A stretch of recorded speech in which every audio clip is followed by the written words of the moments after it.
अभी भी समय है, लौट जाओ। इस पावन पंचवटी को तुम्हारे रक्त से रंगना नहीं चाहता मैं। सत्य कहा।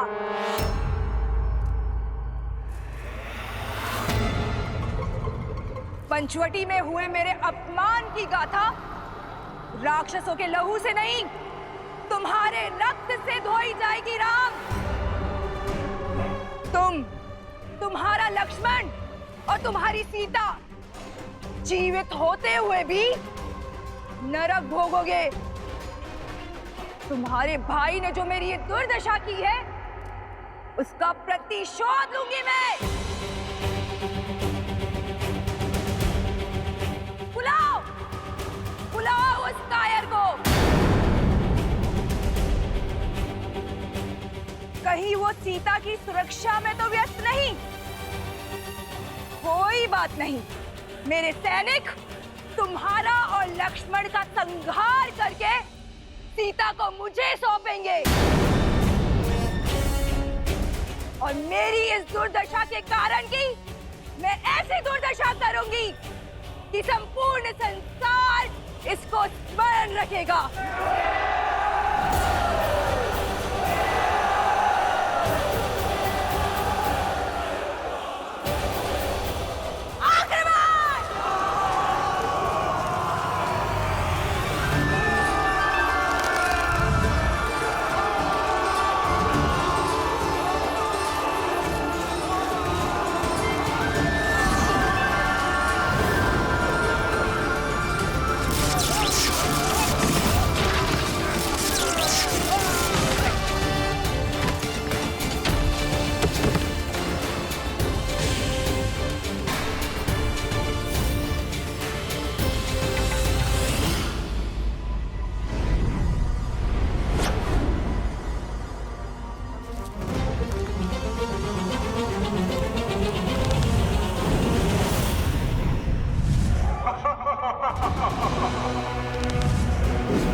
अधर्म के पांव धरा ऐसे ही जकड़ लेती है।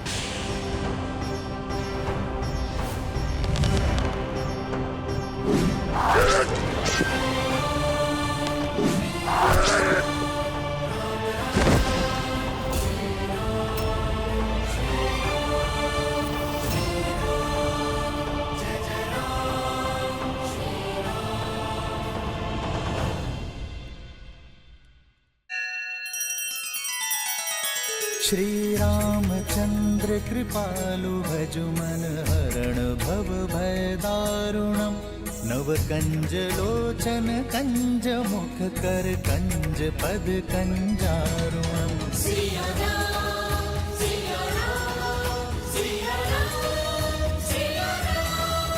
आदर्श और मर्यादा की है ये कथा महापावनम। काट मद श्री से मिला दे श्रीमद् रामायणम। श्रीमद् रामायणम।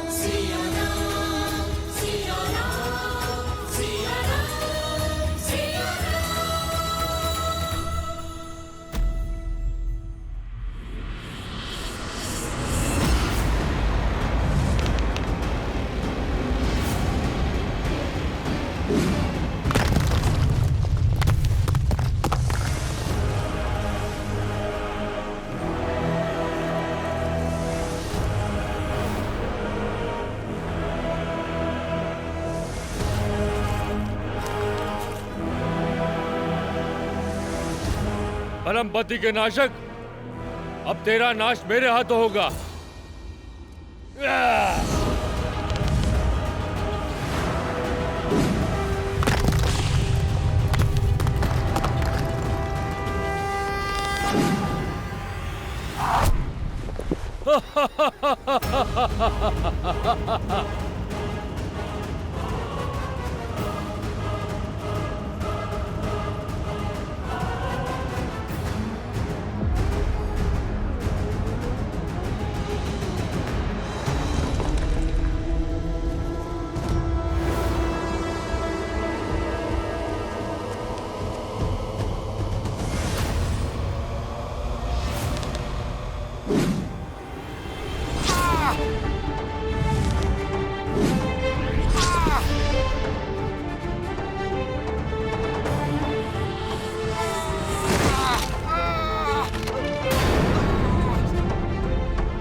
पापी अपने पाप के भार तले ऐसे ही दब जाता है।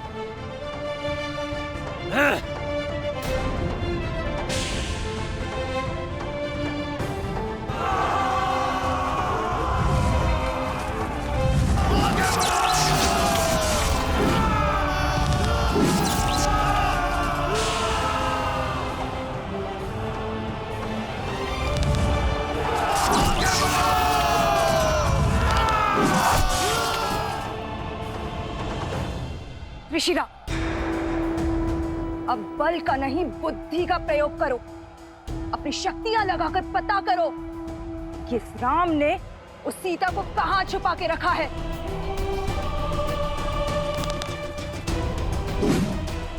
यदि हम उस तक पहुंच गए तो ये युद्ध यहीं समाप्त हो जाएगा और ये राम स्वयं ही समर्पण कर देगा।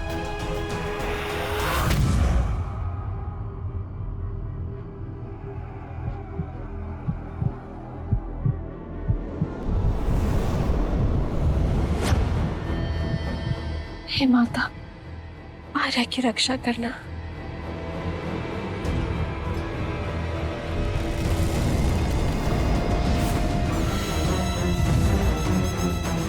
राम ने लक्ष्मण के साथ सीता को कहाँ छुपा कर रखा है, पता चल गया। तो विलंब किस बात का?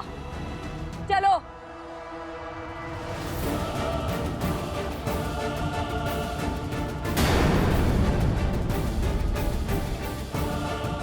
ये तो गुफा की ओर जा रहे हैं। इन्हें सीता तक पहुंचने से रोकना होगा।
जब धर्म के पथ पर न्याय की इच्छा और संकल्प का बल हो तो दीन क्या 100 शीश वाला पापी भी ध्वस्त होता है।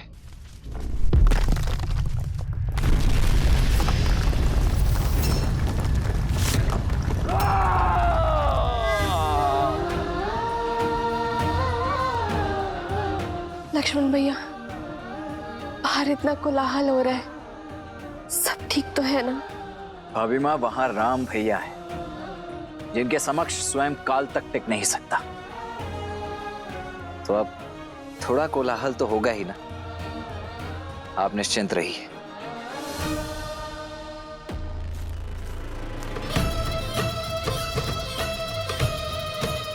बल दिखाता है, छल दिखाता है।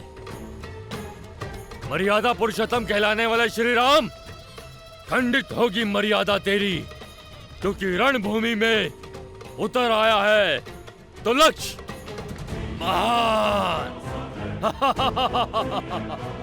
राम ले बच, तो लक्ष्य के इस विशाल चक्रवात से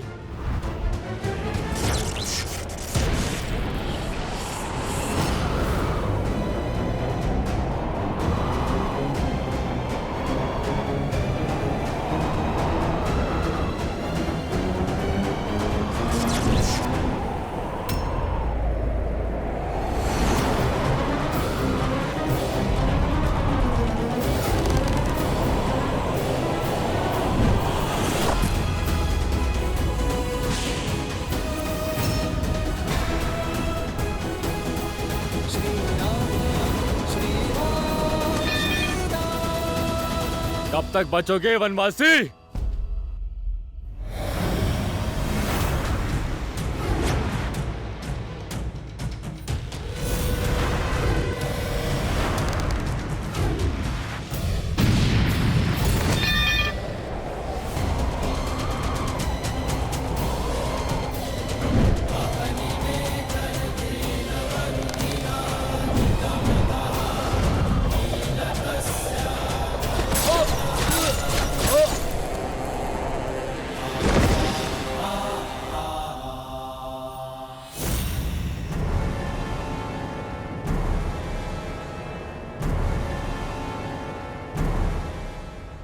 एक और से प्रहार करना बंद करो मूर्खों।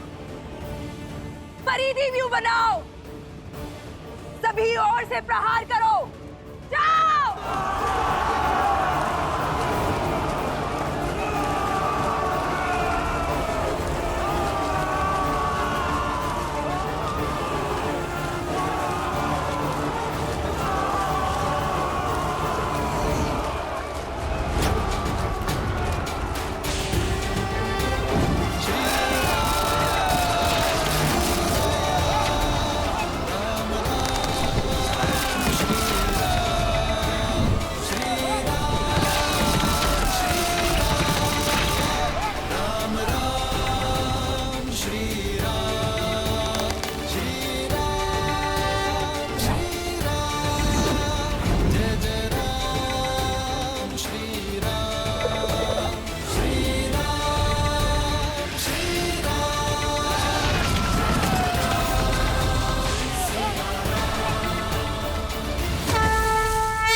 हो क्या रहा है ये?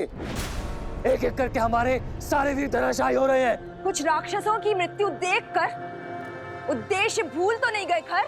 राक्षस है हम, लंकेश के सेनापति दूषण, वयम रक्षम। अब तक दूषण का नाम सुना होगा, आज मेरा शौर्य देखो राम।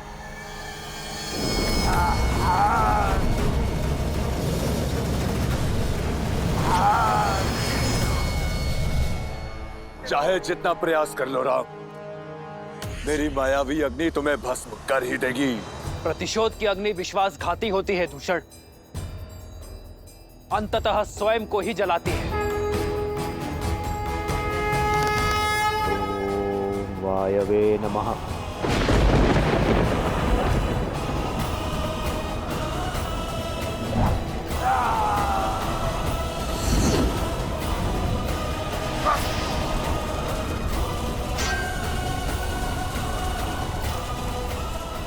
दूषण, मेरे भाई,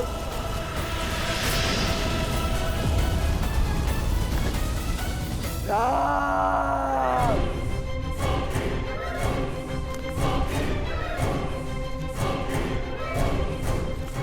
अब मेरी बहन के अपमान का ही नहीं, मेरे भाई के प्राणों का मूल्य भी चुकाना होगा राम। तुम्हारा विनाश तुम्हारे समक्ष खड़ा है। नेत्र खोलो खार और देखो कि विनाश किसके सामने खड़ा है। अभी भी समय है, लौट जाओ और अपने पापों का प्रायश्चित करो, अन्यथा ये प्रतिशोध की ज्वाला तुम्हें भी निगल जाएगी। देखते हैं कौन किसको निगलता है।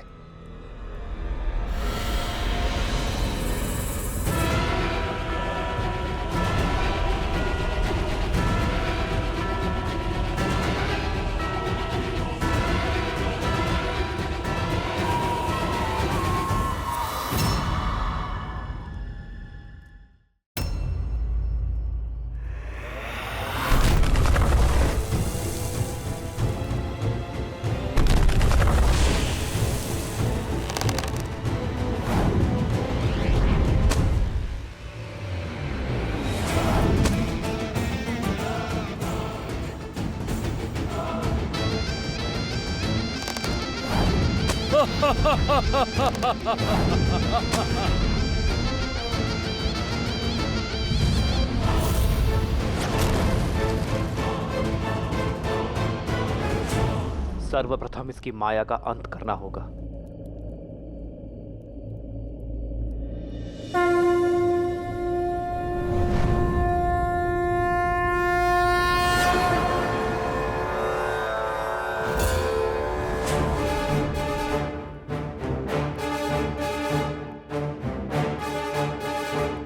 विराजयस्त्र विश्वजिते, धनाजिते, सर्वजिते, सत्राजिते, ताउर्वराजिते, अश्वजिते, गोजिते, अब्जिते, हरिन्द्राय सोमम, यजातया हर्यतम।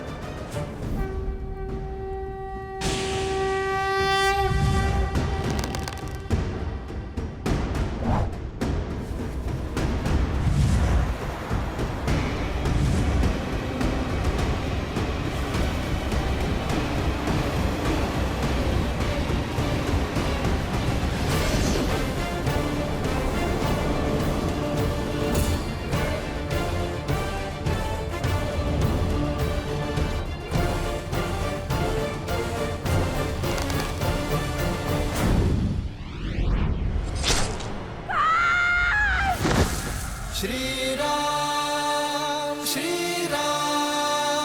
जय जय राम, श्री राम। अभी ये युद्ध समाप्त नहीं हुआ है राम।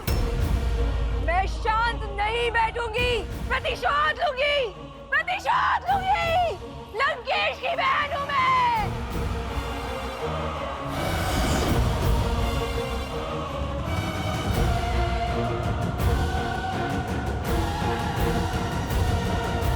लक्ष्मण भैया, अब और प्रतीक्षा नहीं होती। आप बाहर जाके देखिए ना कि आपके भैया कहाँ हैं। अन्यथा मैं बाहर चली जाऊंगी भैया। भाभी माँ, मैं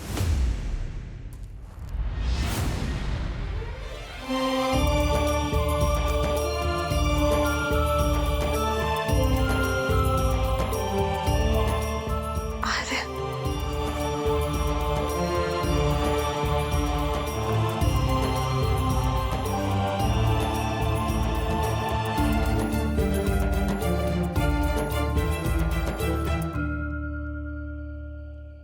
मैंने कहा था ना सीता, मुझे कुछ नहीं होगा। मैं अपना ध्यान रखूंगा।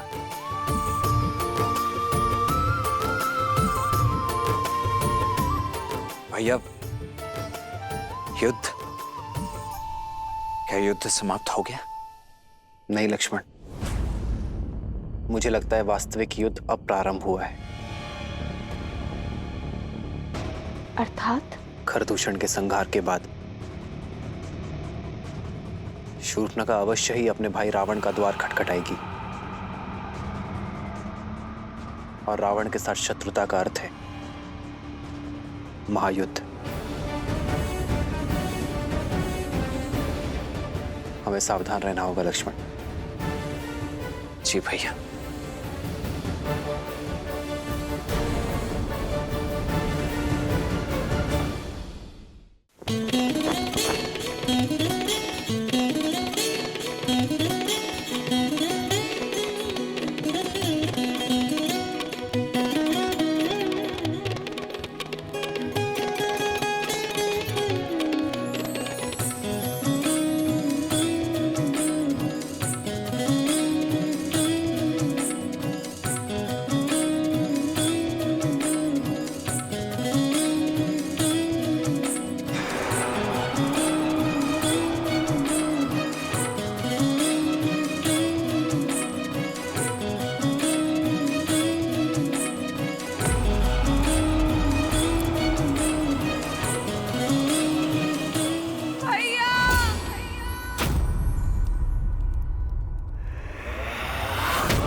बहन, ये क्या अनर्थ हुआ?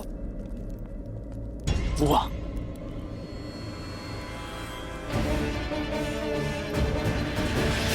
ये क्या अनर्थ हुआ?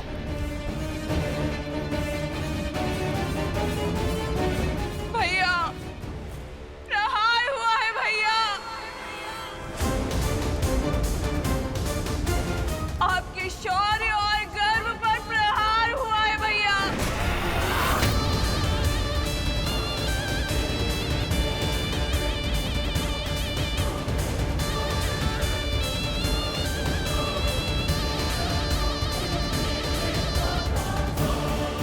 जिस बहन ने आपके लिए अपने पति को खो देने का शौक तक नहीं मनाया, देखिए उसे कैसा शौक मिला है भैया।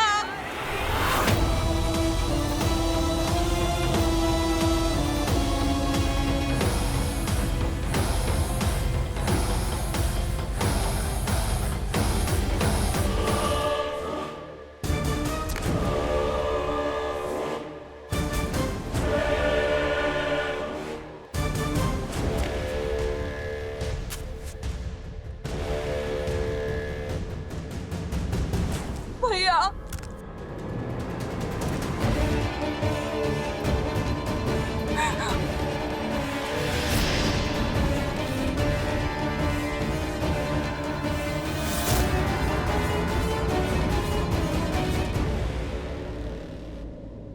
आंसू नहीं, उत्तर चाहिए मुझे, उत्तर चाहिए मुझे। वो नाम चाहिए, वो नाम चाहिए जिसने लंकेश की बहन के सम्मान और लंका के स्वाभिमान पर प्रहार करने का दुस्साहस किया है।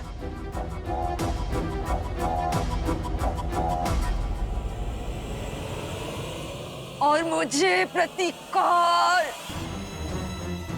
उस उद्दंडी का संहार, उस राम का सर्वनाश चाहिए मुझे भैया।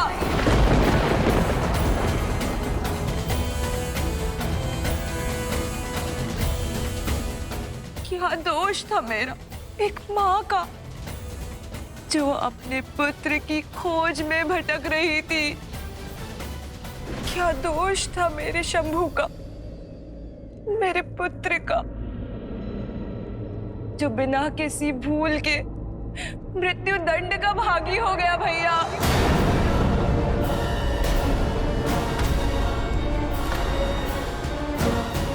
शंभू। हाँ भैया, मार डाला उन वनवासियों ने आपके लंकेश के भांजे को।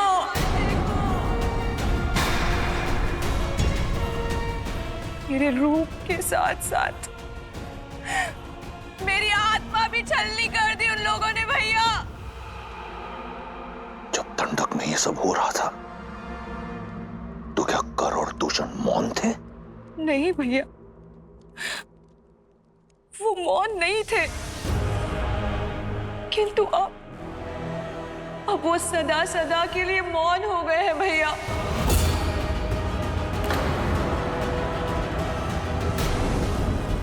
जब खर और दूषण भैया इस पाप का कारण जानने उनके पास गए तो उन दुष्ट वनवासियों ने उनके साथ साथ हमारे 14,000 असुर संबंधियों का भी संहार कर दिया भैया। राम और लक्ष्मण ने राक्षसों के विरुद्ध युद्ध का शंखनाद कर दिया भैया। और वो सीता मेरा आपकी बहन का अपमान देखकर प्रसन्न हो रही थी भैया। मुझे प्रतिकार चाहिए भैया, प्रतिकार चाहिए भैया।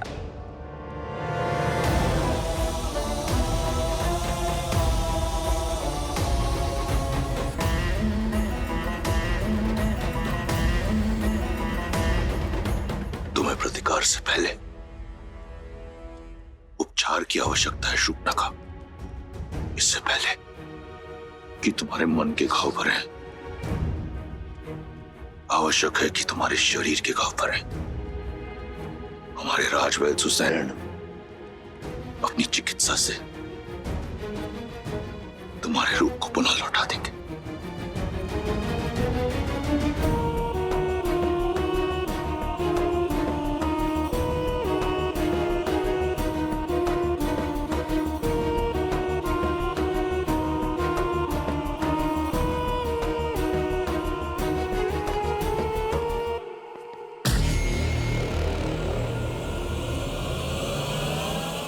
स्मरण रहे, जो इस कक्ष में बीता है उस पर कोई संवाद, कोई चर्चा नहीं होगी। मेरे बहन के इस अपमान की चर्चा अगर इस कक्ष के बाहर निकली तो उस वनवासी से पहले मैं तुम सबके प्राण हर लूंगा।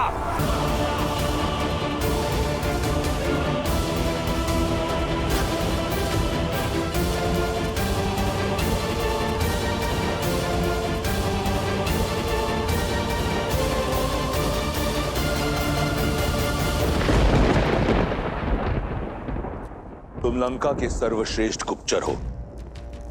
मैं चाहता हूं कि तुम शीघ्र अतिशीघ्र दंडक जाओ और 3 वनवासियों के बारे में पता करो, राम, लक्ष्मण और सीता। वो उस वन में क्या कर रहे हैं, उनका उद्देश्य क्या है, मुझे सूक्ष्म विवरण चाहिए। मैं सब कुछ जानना चाहता हूं। जैसी आज्ञा लंकेश।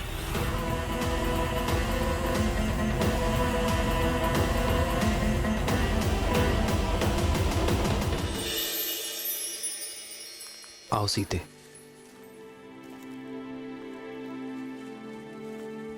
हम कहाँ जा रहे हैं आर्य?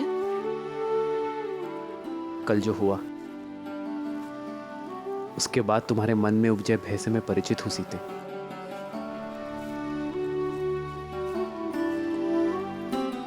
तुम्हारी प्रसन्नता कहीं लुप्त हो गई है, बस उसे ही ढूंढने जा रहे हैं।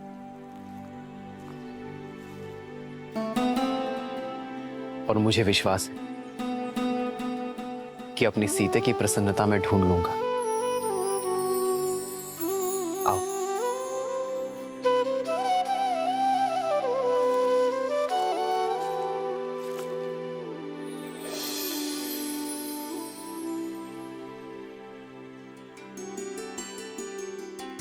प्रेम समर्पण करुणा ज्ञान से है भरा दो प्यारा नाम। जय सिया राम, जय जय सिया राम।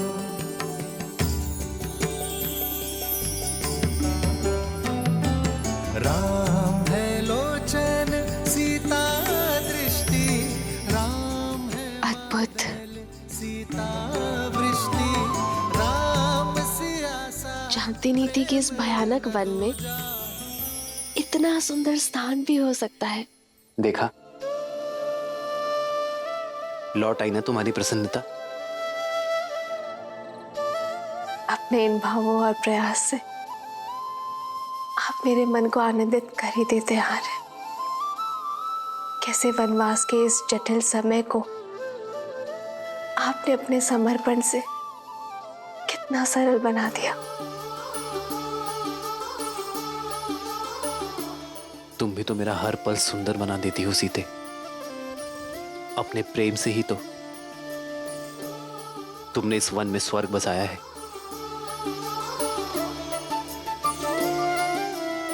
मेरा ये कर्तव्य है कि कभी कभी इस ऋण को चुकाने का प्रयास करो। जन्म जन्म का और वैसे भी सीते, संगम जीवन छोटे छोटे पलों में तो बसता है। सीता हर क्षण भवधन। भविष्य की चिंता करने से श्रेष्ठ तो यही है एक है कि हम हर पल एक समर्पण, वर्तमान में आनंद को ढूंढे। है रूप तो दूजा दर्पण। ठीक कहा आपने आर्य। लोचन मैं इस आज को दृष्टि इस क्षण को, इस प्रेम को सजो लेना चाहती हूँ जीवन भर के लिए।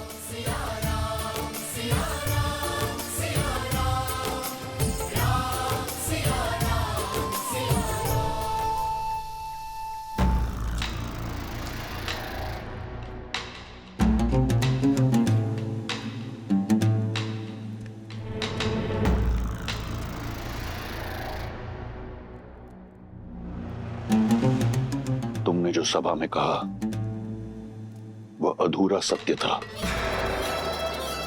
मैं पूर्ण सत्य जानना चाहता हूं। तुम्हारे साथ दंडक में क्या हुआ शूर्पणखा? सत्य ये है कि मैं आपको दिया हुआ अपना वचन पूर्ण करना चाहती थी भैया। संसार की हर सबसे सुंदर वस्तु का स्वामी है मेरा भाई, परंतु यदि संसार की सबसे सुंदर स्त्री उसके पास ना हो तो ये गर्व अधूरा है भैया। और उसी को पूर्ण करने के लिए मैं सीता के हरण के लिए गई थी और मेरा पुत्र शंभु मेरे इस उद्देश्य को पूर्ण करने के लिए मेरे साथ गया था, परंतु उस राम ने मेरे पुत्र के प्राण हर लिए और मुझसे मेरा मान। अपने भाई के लिए संसार की सबसे सुंदर स्त्री को लेने गई थी, परंतु अपना सौंदर्य खोकर लौट आई। किंतु मैं हार नहीं मानूंगी भैया। रूप गया तो क्या, परंतु मैं वचन नहीं जाने दूंगी। फिर से स्वस्थ होकर मैं फिर जाऊंगी, या तो उस राम का अंत करके सीता को अपने भाई लंकेश को सौंपूंगी, या तो फिर उसके हाथों मारी जाऊंगी। अपने भाई के आनंद के लिए कुछ भी करने को सज हूं मैं। तुम्हें कुछ करने की आवश्यकता नहीं। उस वनवासी के साथ क्या करना है वो मार्ग मैं निकालूंगा। लंका और लंकेश के सम्मान को पुनः लौटाने का केवल एक ही मार्ग है भैया, राम का वध और सीता का वरण।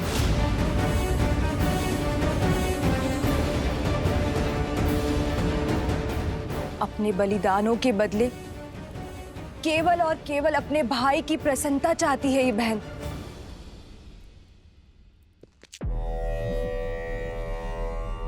तुम्हें न्याय मिलेगा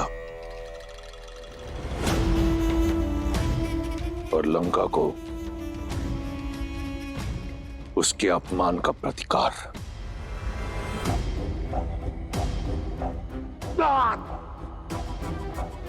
जो तुम्हारा नहीं है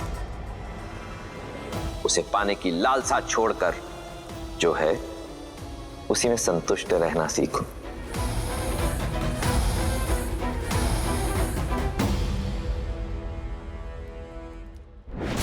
जब मन में संशय का नाद हो तो न्याय का डंका नहीं बजता है। मैं जानती हूं भैया कि महादेव को दिए हुए वचन के कारण आप चिंतित हैं, परंतु अब तो वो भी आड़े नहीं आएगा भैया, क्योंकि अब आप सीता पर दृष्टि नहीं डाल रहे हैं, आप प्रतिशोध ले रहे हैं अपनी बहन और अपने वंश पे किए गए अपमान का। आपके पास उत्तर देने के लिए है महादेव को कि आपकी बहन पर जो अत्याचार हुआ है उसका दंड दे रहे हैं आप राम को, उसके प्राण लेके। एक अबला विधवा का उद्धार करने के लिए उससे विवाह किया। सीता लंका के स्वर्ण महलों में रहने के योग्य है, ना कि वन में दर दर भटकने के। सीता उस राम के योग्य नहीं जिसके तन पर ना तो वस्त्र है और ना पैरों में पादुकाएं।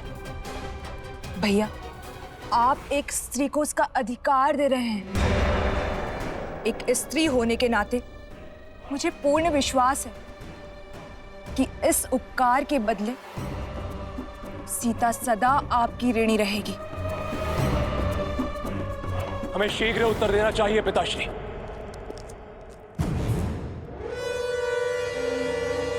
ये प्रहार हमारी कुल की गरिमा पर हुआ है। हम इसका प्रतिशोध अवश्य लेंगे।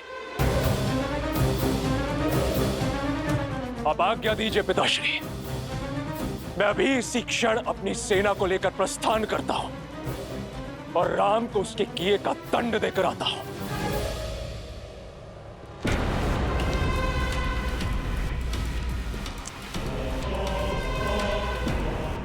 मुझे तुम्हारे शौर्य पर गर्व है। भैया, इस विषय पर हमें शांति से विचार करना चाहिए। राम साधारण मनुष्य नहीं लगते। ताड़का, महाकपाल, राज जैसे असुरों का अंत किया है उन्होंने। उन्हें हराना सरल नहीं होगा भैया। भैया, नीति तो यही कहती है कि हमें राम से संवाद करना चाहिए, उनका पक्ष भी सुनना चाहिए। नारी का सम्मान करने वाले, अहिल्या को मुक्त कराने वाले धर्मात्मा ने किसी कारणवश शूर्पणखा पर प्रहार किया होगा।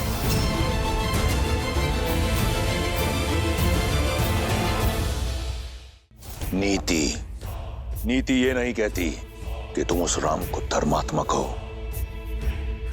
मूर्ख।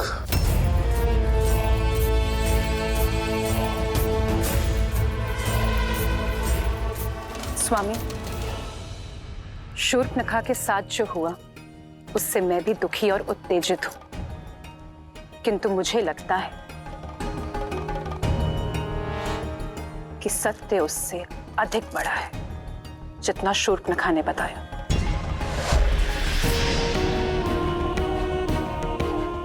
कई ऐसे प्रश्न हैं जिसका उत्तर ही नहीं है। श्रेष्ठ ये होगा कि अब सारी घटना का विस्तार से पता करें और फिर कोई निर्णय लें।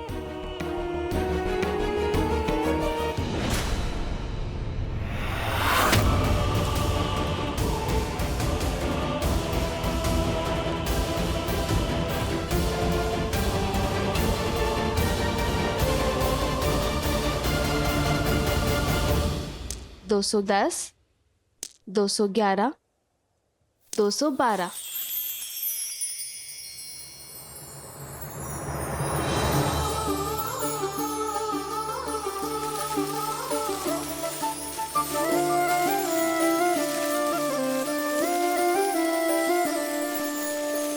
जन्म जन्म का है ये संगम, राम रतन सीता वैभव धन।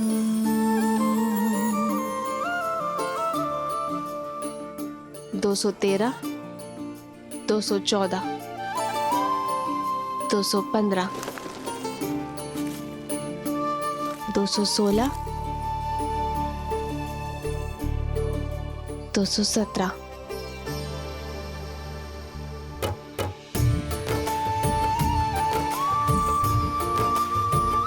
ऐसे किस विशेष कार्य में डूबी हो सीते कि इन सुंदर पुष्पों और राम को ही अनदेखा कर दिया?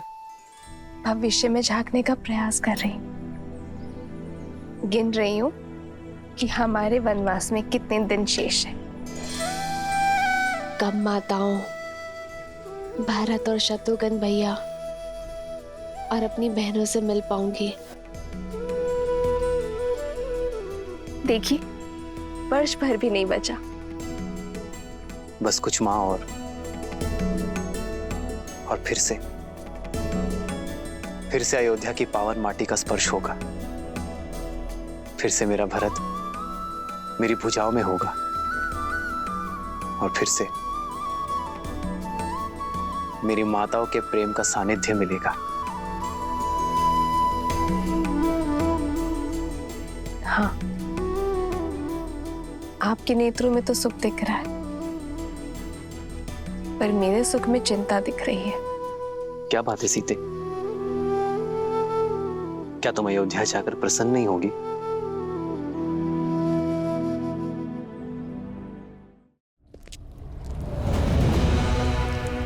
किस विशेष कार्य पर जा रहे हैं लंकेश? अचानक कहाँ प्रस्थान कर रहे हैं? वार शूर्पणखा की नाक पर नहीं, लंका के सम्मान पर हुआ है। लंका और लंकेश के सम्मान को पुनः लौटाने जा रहा हूं। बिना सेना के उसके विरुद्ध लड़ने जा रहे हैं जिसने हमारे 14,000 राक्षस संबंधियों का संहार कर डाला। स्मरण रहे, तुम लंकेश, दशानन, रावण से बात कर रही हो। वो रावण काल जिसका दास है, जिसकी नाभि में अमृत का वास है। साधारण दिव्यास्त्रों से उस तुच्छ मनुष्य ने 14,000 राक्षसों का संहार किया होगा, परंतु 14 लोकों के स्वामी के समक्ष टिक नहीं पाएगा वो।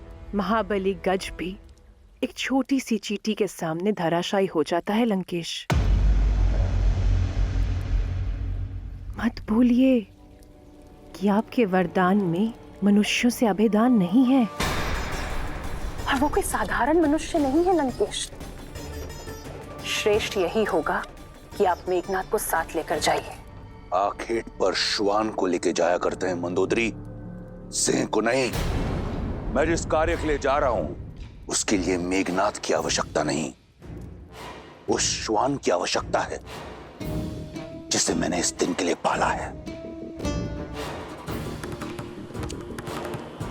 तो क्या आप युद्ध नहीं करेंगे? तुम्हारी बुद्धि भय से ग्रस्त हो चुकी है।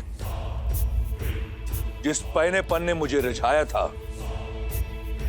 वो कम हो गया है मंदोदरी। अपने राज्य से निष्कासित 2 वनवासियों को लंकेश चुनौती देगा? नहीं। शठे शाठ्यम समाचरेत। जैसा देवता वैसी पूजा, जैसा कर्म वैसा प्रतिकार। उस वनवासी ने मेरी बहन के सम्मान पर प्रहार किया, अब मैं उसके सम्मान पर प्रहार करूंगा। उसने रावण के विरुद्ध अपना शीश उठाया है, मैं समस्त संसार के समक्ष उसके नेत्र झुका दूंगा। उसने ऋषियों की रक्षा का बीड़ा उठाया है, मैं उसे लज्जित कर दूंगा कि वो स्वयं के सम्मान की रक्षा नहीं कर पाया। अब ये युद्ध बाहुबल से नहीं, रणनीति से होगा।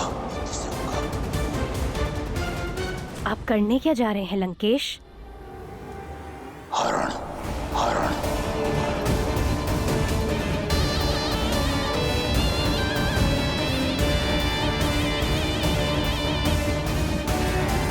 सीते, क्या तुम अयोध्या जाकर प्रसन्न नहीं होगी? कैसे रहूंगी?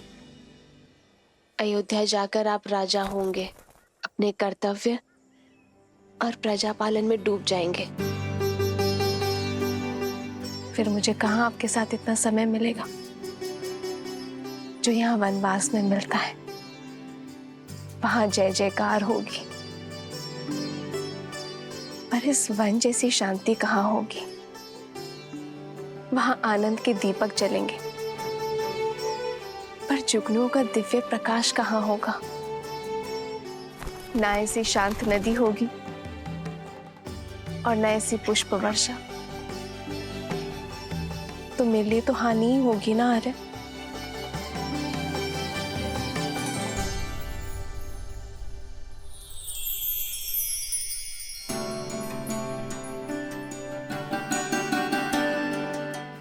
मैं तुम्हें वचन देता हूं सीते कि मेरी सीता को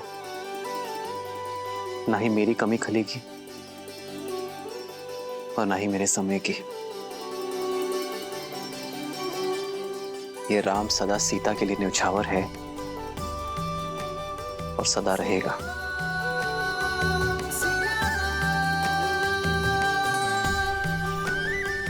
कदाचित ये क्षण कभी समाप्त ना हो, कदाचित मैं जीवन भर के लिए ऐसे ही आपके कंधे पर सर रखकर बैठी रहूं, सदा सदा के लिए अपने श्री राम के पास। एक है पौरुष, एक समर्पण, एक है रूप तो दूजा दर्पण। जन्म जन्म का है ये संगम, राम रतन सीता वैभव धन। सिया राम, सिया राम, सिया राम, सिया राम। मैं राम के सम्मान का हरण करने जा रहा हूं। उस राम का वध क्षण भर में कर सकता हूं मैं, परंतु इससे उसे अपने दुखों से मुक्ति मिल जाएगी। जिस राम की प्रशस्ति तुम गा रही थी, उस राम का नाम छीन लूंगा मैं, लज्जा और दुख के सागर में डुबा दूंगा उसे भी और रघुकुल की रीति को भी। धीरे धीरे करके मारूंगा। सबसे पहले मैं उसकी सबसे प्रिय वस्तु छीन लूंगा। वो संसार के कोने कोने में भटकेगा, ढूंढेगा उसे, परंतु रावण के विरुद्ध कोई उसकी सहायता नहीं करेगा। निराशा और ग्लानि से पहले वो मरेगा, फिर उसका भाई लक्ष्मण, और वहां अयोध्या में उसकी प्रतीक्षा करते हुए उसका भाई भरत स्वतः ही आत्महत्या कर लेगा, बिना एक राक्षस के लहू बहाए। मैं रघुकुल को लहूलुहान कर अपने कुल के नाशक से प्रतिशोध लूंगा, और उसके बाद सब ओर से निराश सीता को निर्विरोध लंका की रानी बनाऊंगा।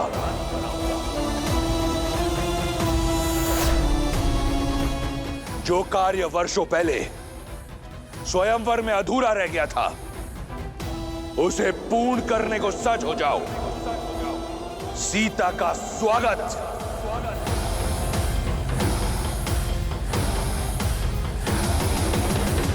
ये अनीति है लंकेश, ऐसा मत कीजिए। अपनी बहन और राज्य के सम्मान के लिए युद्ध लड़ना वीरों का धर्म होता है। आप अपना धर्म निभाइए, अपने अपमान का प्रतिशोध लीजिए। मैं आपके लिए प्रार्थना करूंगी, किंतु एक स्त्री की गरिमा को भंग करना और ऐसा षड्यंत्र रचना सबसे बड़ा अधर्म है, विनाश का कारण है। आपका ये निर्णय लंका के विनाश का कारण बनेगा।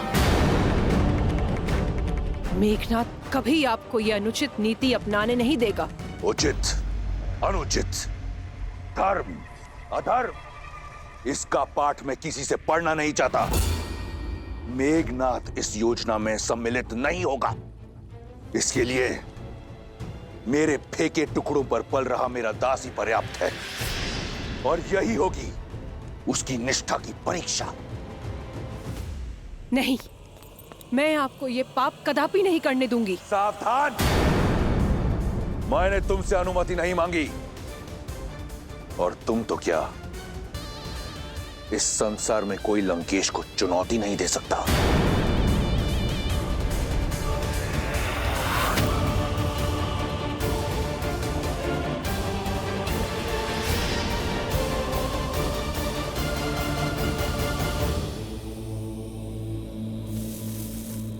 ओम नमः शिवाय। ओम नमः शिवाय। ओम नमः शिवाय। ओम नमः शिवाय। ओम नमः शिवाय। ओम नमः शिवाय। मारीच, आंखें खोलो। ओम नमः शिवाय। समझो साधना पूर्ण हुई। कैलाश पति ने ना सही, लंका पति ने तुम्हारी सुन ली। मारीच, यदि एक बार और तुम्हें पुकारना पड़ा तो वो अंतिम शब्द होंगे इस जीवन में जो तुम सुनोगे। लंकेश महाराज, आप यहाँ? मुझ जैसे तुच्छ सेवक के यहाँ आपको आने की क्या आवश्यकता पड़ी? उद्धार के लिए। अगर सेवक स्वामी के किसी काम आए तो इसमें सेवक का उद्धार होता है। अपने प्रतिकार के लिए मुझे तुम्हारी आवश्यकता है। आपकी सेवा में मुझे सुख मिलेगा, परंतु संसार के सबसे बलशाली वीर को मुझ जैसे तुच्छ की क्या आवश्यकता पड़ गई महाराज? मेरे स्वाभिमान पर प्रहार किया गया है। मेरी बहन के अंग भंग करके उसका अपमान किया गया है, वो भी एक तुच्छ मनुष्य द्वारा। दशानन के क्रोध को ललकार कर किसने अपनी मृत्यु को पुकारा है महाराज? वही वनवासी राम और लक्ष्मण। राम? क्या हुआ मारीच? तुम्हारे मौन में ऋण ना चुकाने का स्वर सुनाई दे रहा है। कोई संकोच है? संकोच नहीं महाराज, संदेह है। मेघनाथ जैसे इतने शक्तिशाली पुत्र के होते हुए मुझ जैसे वृद्ध की सहायता की क्या आवश्यकता पड़ गई महाराज? मेरी इस योजना में मुझे केवल तुम्हारी आवश्यकता है। मैं एक ऐसा व्यू रचूंगा जिसमें राम और उसका परिवार बिना किसी युद्ध के मारा जाएगा। राम दर दर भटकेगा और सीता पर केवल मेरा अधिकार होगा। राम? वही राम जिन्होंने सहस्त्र गजों की शक्ति वाली मेरी मां ताड़का का वध किया था? पुनः सोच लीजिए लंकेश, कहीं ये आत्म सम्मान का युद्ध आत्महत्या ना बन जाए। मारीच, रावण के समक्ष उसके शत्रु की प्रशंसा करना राजद्रोह है। अब तुम्हारे समक्ष केवल दो ही विकल्प हैं। या तो मेरी योजना में मेरा साथ दो, या तो फिर यमलोक के द्वार खटखटाने के लिए तत्पर रहो। क्या विकल्प चुनोगे? सुनना क्या है महाराज, मृत्यु तो सामने देख रहा हूं। लज्जाजनक हत्या पाने से अच्छा है कि मैं वीर गति पाऊं। आपने शरण दी थी, ऋणी हूं आपका, इसीलिए अपनी मृत्यु का भय नहीं, आपकी सुरक्षा का डर है मुझे। जिससे आप तुच्छ मनुष्य समझ रहे हैं, वो साधारण मनुष्य नहीं है, राम है। राम है वो। और मैं रावण, वो रावण, काल भी जिसका दास है। प्रस्थान की तैयारी करो मारीच। प्रतिकार और सीता दोनों मेरी प्रतीक्षा कर रहे हैं। रावण तो आपका भक्त है महादेव। आपकी चेतावनी का पालन करके उसने स्वयं को कितने वर्ष सीता से दूर रखा, किंतु अभी वो इस अनर्थ को करने का क्यों सोच रहा है? जब किसी का नाश समीप होता है तो उसका विवेक उससे दूर हो जाता है। रावण इतने समय तक मौन केवल इसलिए था क्योंकि उसके पास कोई उचित बहाना नहीं था। और अब शूर्पणखा के इस कृत्यों के पश्चात उसे एक अवसर मिल गया अपने दुष्कृत्यों को न्यायोचित ठहराने का। मंदोदरी, विभीषण, उन सब की चेतावनी को अनसुना कर वो एक ऐसे कर्म की ओर बढ़ चला है जो आने वाले समय में समस्त राक्षस जाति का सर्वनाश कर देगा।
कहाँ जा रही हो सीते?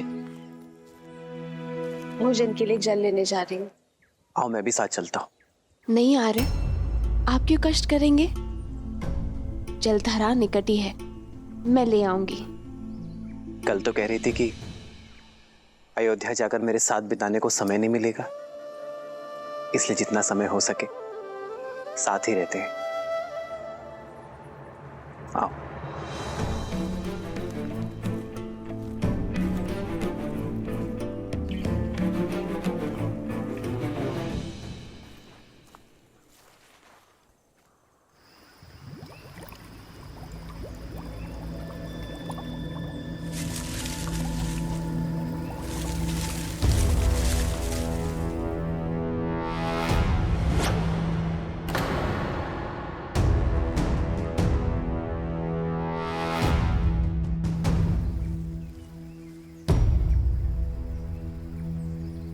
लाओ सीते। जानती हूँ साथ आने का कारण मेरा साथ नहीं, सुरक्षा है। जब से शूर्पणखा का प्रसंग हुआ है तब से आप मेरी सुरक्षा को लेकर कुछ अधिक ही सतर्क हो गए हैं। आओ। मुझे विश्वास है रावण आपके समक्ष आने की भूल कभी नहीं करेगा, और यदि की तो उसकी दशा भी वही होगी जो आपके सामने आए अन्य असुरों की हुई। मैं जानती हूं कि आप मेरी सुरक्षा के लिए धरती पाताल एक कर देंगे। मेरी शक्ति का आधार तुम्हारा मुझ पर यह अटूट विश्वास ही है सीते।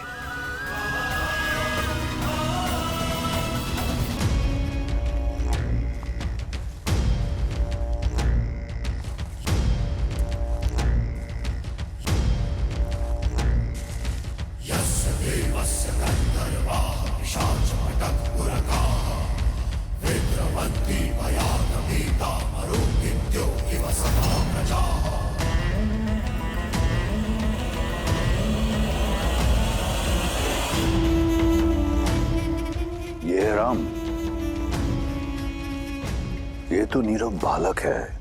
बालक नहीं महाराज, महाराज बलि ने भी वामन को बालक समझा था, लेकिन ये भूल आप मत करें।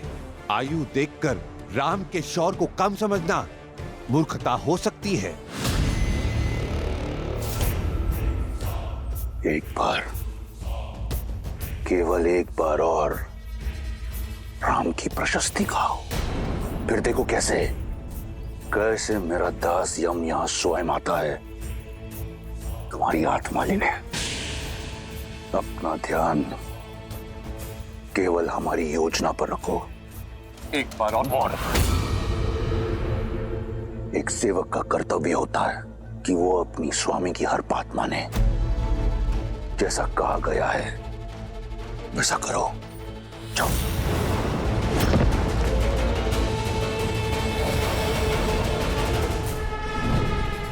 अपने अद्भुत सौंदर्य से मोह लो सीता को और दूर ले जाओ बालक राम को सीता से।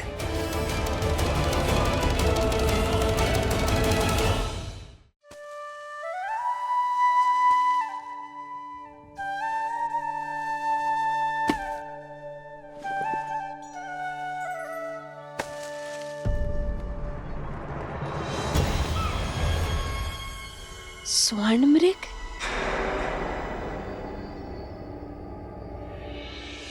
उत्तम, अति उत्तम मारीच। भटकाओ उसका मन ताकि मैं उस बालक को भटका सकूं।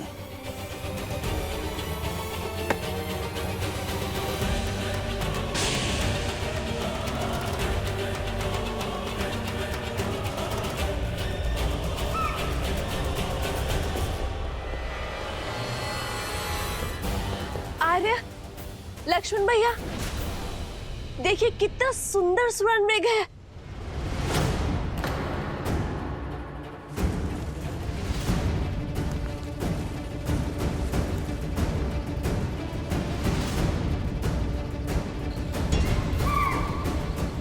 आर्य, वैसे एक बार स्पर्श करना चाहती हूँ।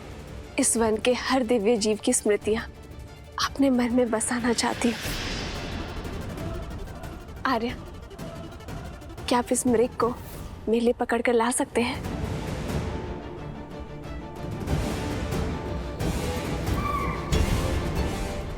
स्वर्ण मृग नहीं होते सीते। नहीं होते? तो ये यहाँ क्यों है? और इसका रूप कितना आनंददायी है आर्य। हर बार रूप आनंद का कारण नहीं होता सीते, कई बार भ्रम छलावा भी होता है। मुझे भय कि स्वर्ण मृग कोई माया जाल है।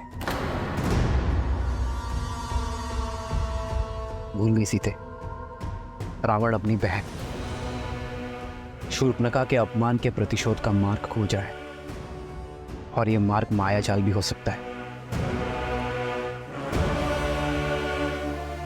हमें कुटिया में चलना चाहिए।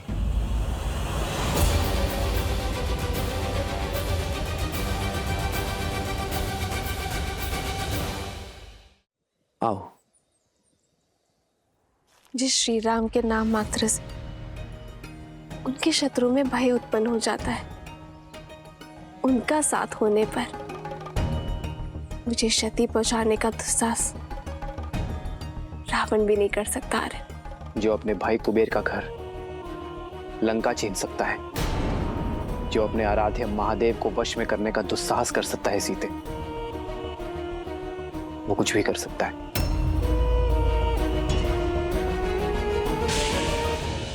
हर चमकने वाली वस्तु स्वर्ण नहीं होती सीते। शूर्पणखा का प्रसंग स्मरण है ना तुम्हें? हाँ, पर आर्य, इसका अर्थ ये तो नहीं है ना कि हर सौंदर्य के पीछे संकट की छाया खोजी जाए।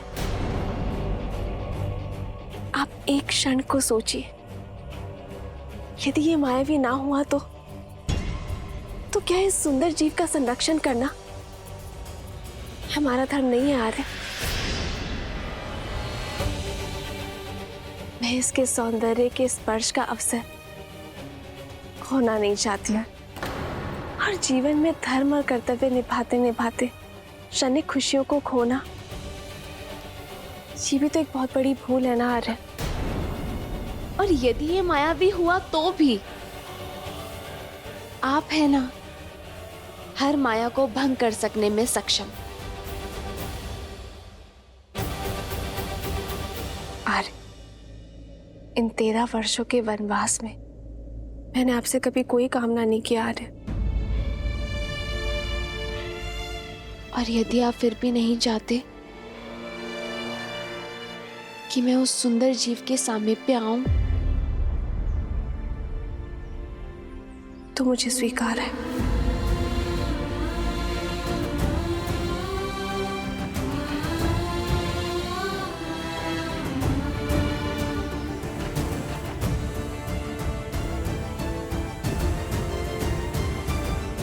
सीते,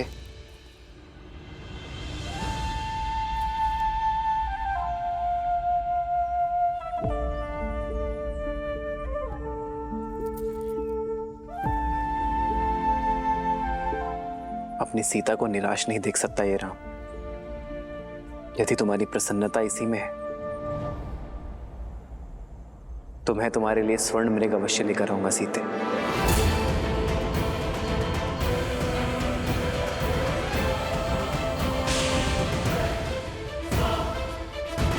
प्रसन्नता इसी में है तो मैं तुम्हारे लिए स्वर्ण मृग अवश्य लेकर आऊंगा सीते।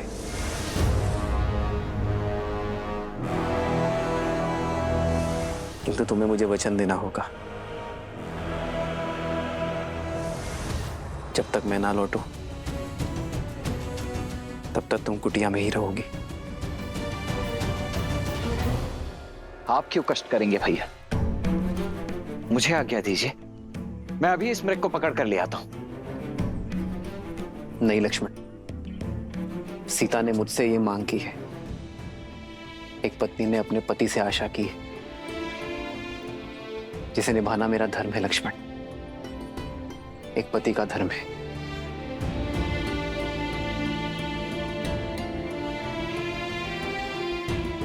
इन 13 वर्षों में सीता ने मुझसे कोई मांग नहीं की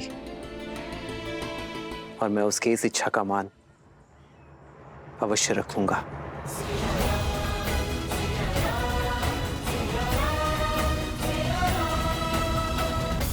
लक्ष्मण, सीता का दायित्व मैं तुम्हें सौंप कर जा रहा हूं।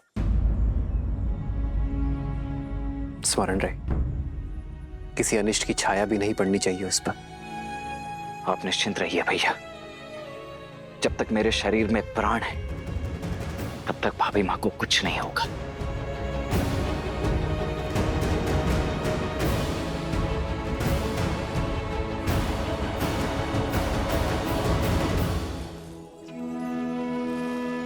माया ठगनी न नर कछु जाने, कपट कहे मन नर न माने।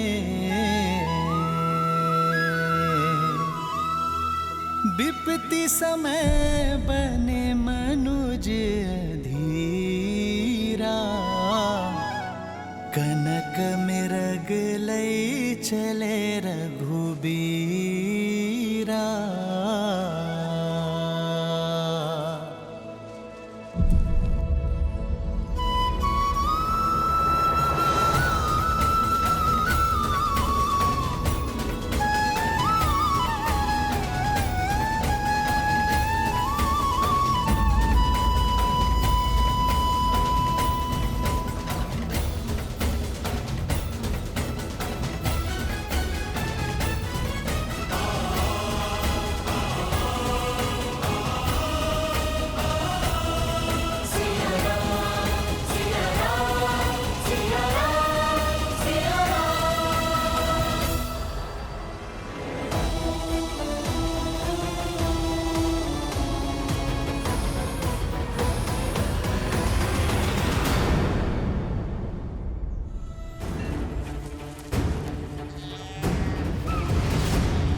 लक्ष्मण भैया, अब तक तो आपके भैया को लौट आना चाहिए था ना। मृग है भाभी माँ, अपनी मृग चाल से कहीं दूर निकल गया होगा। और फिर भैया ने आपकी इच्छा पूरी करने की ठानी है तो वो उसे पूरी करके ही लौटेंगे। आप निश्चिंत रहिए। उनका भय उचित तो नहीं, कहीं वो सच में माया ही हो। यदि वो माया है भी तो भी उस माया के समक्ष स्वयं श्री राम खड़े हैं भाभी माँ।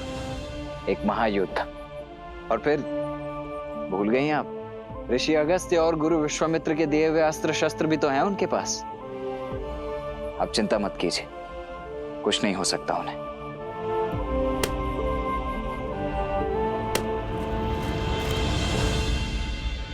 लक्ष्मण, लक्ष्मण, रक्षा करो लक्ष्मण, रक्षा करो लक्ष्मण, लक्ष्मण, लक्ष्मण, लक्ष्मण,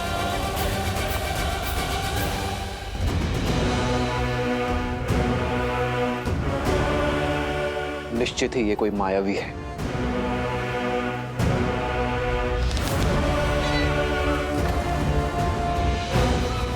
लक्ष्मण, सहायता करो। ये तो आर्य का स्वर है ना? लक्ष्मण भैया, आर्य आपको पुकार रहे हैं। वो अवश्य किसी संकट में है। नहीं भाभी माँ, इस संसार में ऐसा कोई संकट अब तक जन्मा ही नहीं है जिसका तारण करने के लिए भैया को किसी की सहायता की आवश्यकता पड़े। इस समय हमें सतर्कता का हाथ थामना होगा भाभी माँ, भय का नहीं। आप निश्चिंत हो जाइए और भीतर कुटिया में जाइए।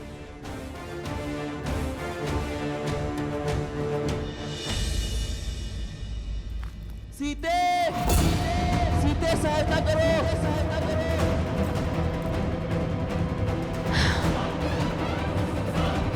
हे महादेव, मेरे आर्य संकट में है।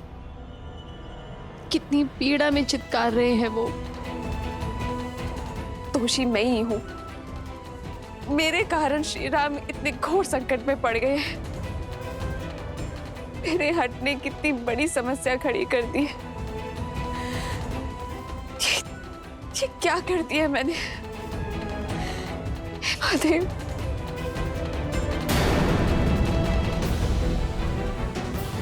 लक्ष्मण भैया, आप अब तक यही हैं।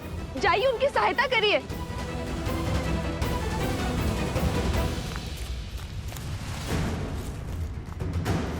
लक्ष्मण,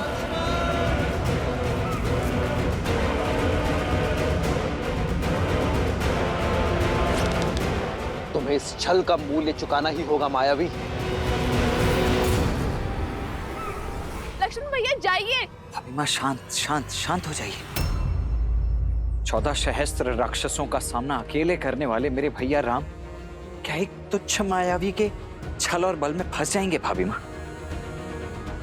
नहीं भाभी माँ, कदापि नहीं। किंतु उनकी करुण पुकार मेरे हृदय को भेद रही है।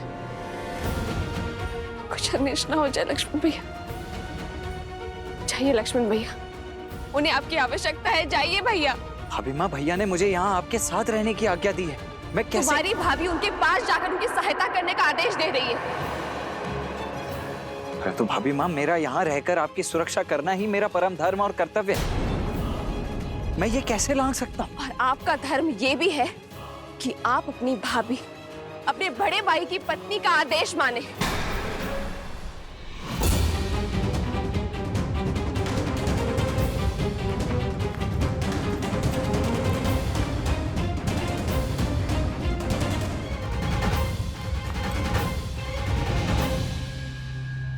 समझ गए।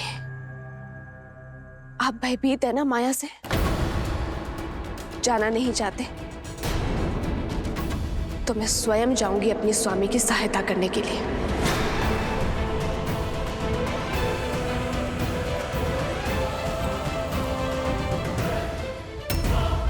रुक जाइए भाभी माँ, रुक जाइए। अरे दया कीजिए। देखिए भाभी माँ, ये मैं भी समझ रहा हूं कि ये सब एक माया मात्र ही है, परंतु क्षण भर के लिए विचार करके देखिए। खर दूषण समेत 14 सहस्त्र मायावियों का सामना अकेले करने वाले मेरे भैया राम क्या एक मायावी का सामना नहीं कर पाएंगे? और फिर भैया को दिए हुए वचन से मैं बंधा हुआ हूं भाभी माँ। और मैं श्री राम से, जिनमें मेरे अस्तित्व है, जिनमें मेरे प्राण बसते हैं, और यदि वही ना रहे तो मैं इन प्राणों का क्या करूंगी? मैं भी इन प्राणों को त्याग दूंगी। भाभी माँ रुकिए, रुक जाइए। ठीक है, आज जीवन में पहली बार अपने भैया की आज्ञा का उल्लंघन करेगा ये लक्ष्मण, ताकि आपकी आज्ञा का मान रख सकूं।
एक आज्ञा मैंने आपकी मानी, अब कृपा करके एक विनती आप भी मेरी स्वीकार कर लीजिए भाभी माँ। इस लक्ष्मण की अनुपस्थिति में ये लक्ष्मण रेखा आपकी सुरक्षा करेगी भाभी माँ। ये कोई साधारण रेखा नहीं है भाभी माँ। भैया के प्रति मेरी निष्ठा, आपके प्रति मेरा सम्मान और मेरे जीवन भर के तप का बल है ये। जो कोई भी बुरी मंशा से इस रेखा को पार करने का दुस्साहस करेगा, वो जलकर भस्म हो जाएगा। इसीलिए चाहे कुछ भी हो जाए भाभी मां, आप इस लक्ष्मण रेखा को नहीं लांघेंगी। मुझे वचन दीजिए। अवश्य लक्ष्मण भैया। तुझ मनुष्य के तुझ स्वांग, जिस लंकेश को त्रिदेवों की सीमा रेखा न रोक पाई, उसे ये रेखा क्या रोक पाएगी?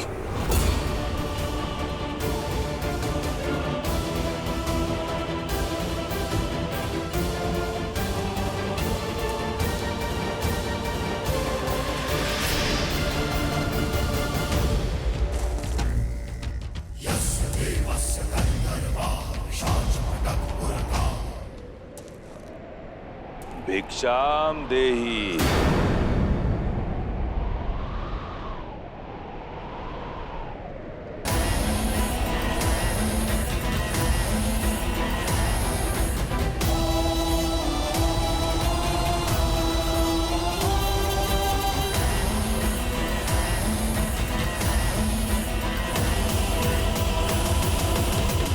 प्रणाम ऋषिवर।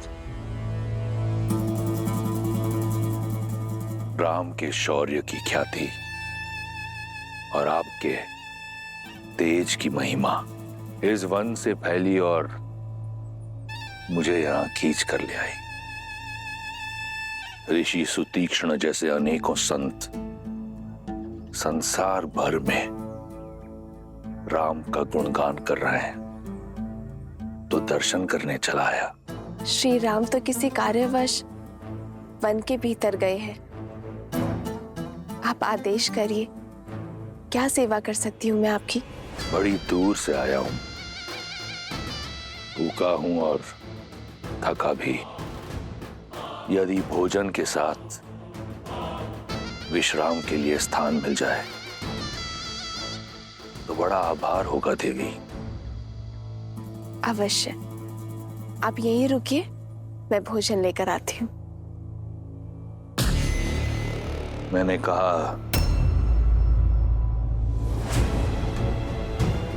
भोजन और विश्राम का स्थान दोनों चाहिए देवी। क्या आप एक थके अतिथि को अंदर आने का निमंत्रण नहीं देंगी? क्षमा चाहती हूँ ऋषिवर। मेरे पति और देवर दोनों ही यहाँ नहीं है और उनके अनुपस्थिति में पर पुरुष को भीतर आने का निमंत्रण कैसे दे सकती हूँ मैं? आप उनके आने तक यहीं बाहर प्रतीक्षा करिए।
इस लक्ष्मण की अनुपस्थिति में ये लक्ष्मण रेखा आपकी सुरक्षा करेगी भाभी माँ।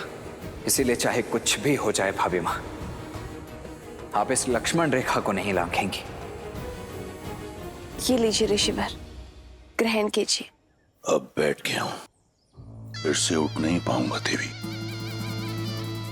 इस वृद्ध सन्यासी पर कृपा कीजिए और मेरा भोजन यहीं परोस दीजिए।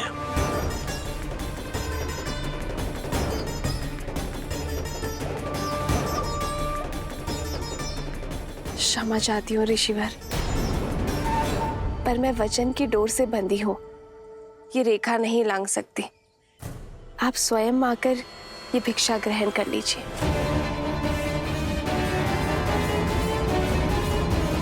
भैया, भैया, भैया कहाँ हैं आप?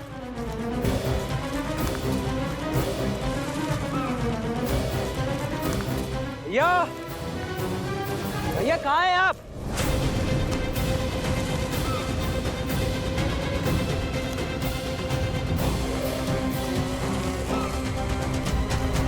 भैया,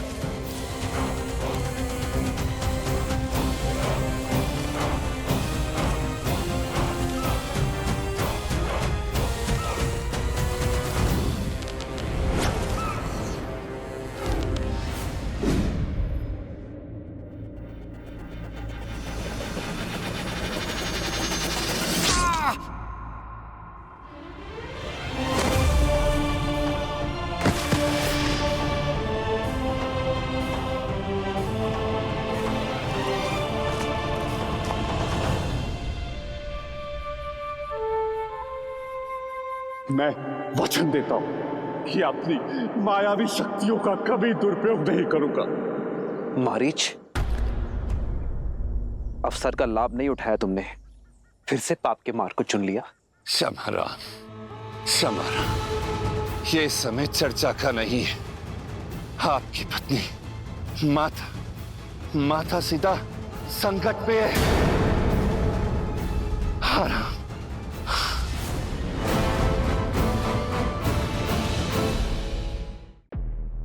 मैं बाहर नहीं आ सकती ऋषिवर, कृपया करके ये भिक्षा ले लीजिए।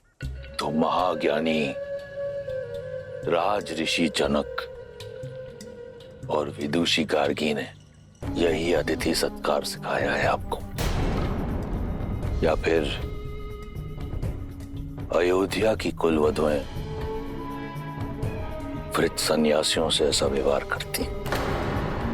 ये संसार जिसकी प्रशस्ति करुणा निदान करके गाती है, उस राम की पत्नी में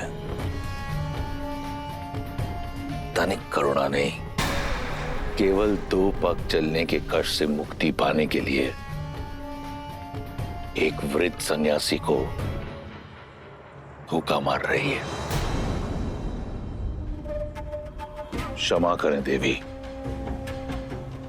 भूख के आगे शब्दों ने गरिमा त्याग दी, परंतु मिथिला के आतिथ्य और रघुकुल की मर्यादा के बारे में इतना सुना था कि आपका ये रुष्ट व्यवहार देखकर मन खिन्न हो गया। इक्ष्वाकु वंश की कुलवधू के आंगन से कदाचित आज पहली बार एक भिक्षु खाली हाथ लौटेगा। कैसी विडंबना है, घोर कलंक। आप मुझे कुटिया में निमंत्रण नहीं दे सकती और भिक्षा देने यहां स्वयं आ नहीं सकती, तो देवी ये भिक्षा मुझे स्वीकार नहीं। ऐसा नहीं है ऋषिवर, ना तो मैं मिथिला का सत्कार भूली हूं और ना ही रघुकुल की रीत, किंतु वचनबद्ध हूं, मैं बाहर नहीं आ सकती ऋषिवर। आप कृपया करके स्वयं थोड़ा सा कष्ट उठा लीजिए। नहीं, अब मैं ये भिक्षा ग्रहण नहीं कर सकता। भिक्षा के लिए गृहस्थ संकल्प लेता है और संकल्प लिया जाता है विश्वास से, परंतु आपका व्यवहार स्पष्ट दिखा रहा है कि आपको संतों पर विश्वास नहीं और बिना विश्वास के लिया गया भोजन मेरे लिए विष समान है। आज्ञा दे देवी, किसी और का द्वार खटखटाऊंगा। एक ऐसा दाता जिसके मन में विश्वास और श्रद्धा हो। विश्वास नहीं होता कि ये वही कुल है जहां हरीशचंद्र, दिलीप और नेमी जैसे धर्मात्मा हुए। आज यहां अतिथि का सत्कार नहीं, अपमान किया जाता है।